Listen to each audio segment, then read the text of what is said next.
With more now on the top story, the downing of a Russian jet on Turkey's border with Syria. I have with me now Enes Bayraklı. He's a political researcher at the SETA Foundation. Now, Enes, thanks for joining us this morning. The downing of the jet on Tuesday was the first by a NATO member in half a century. Turkey says it's trying to protect its territory. Russia says it's trying to operate, sanctioned by the Kremlin. How do we read this situation?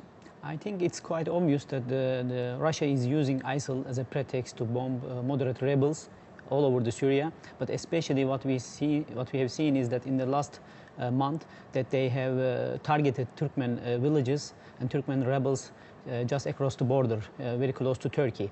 And as a result of this, there was an influx of refugees coming from this region, and they were also probing Turkish airspace. Many times they violated Turkish airspace in the last 2 months, and Turkey made it quite clear that it is not going to tolerate these kind of provocations.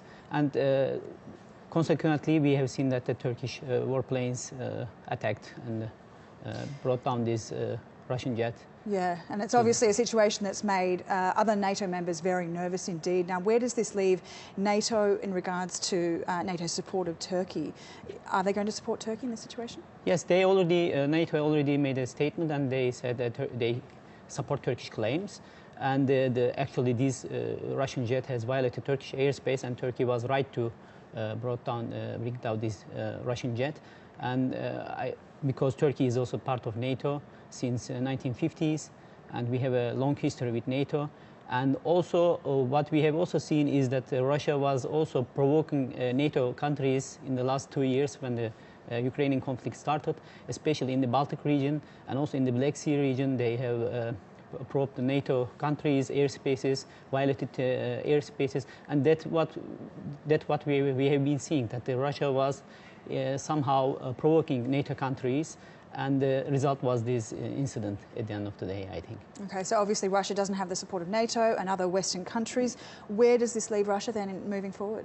I think there were some harsh statements from NATO, from Russia, but that was, I think, they were targeting their domestic audience in order to take pressure from the domestic audience.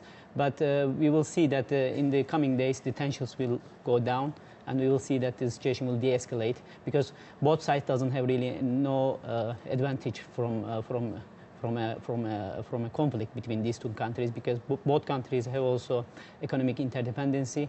So it doesn't really make any sense that Russia and Turkey will involve in a conflict. Okay, Enes, thank you very much for your time this morning.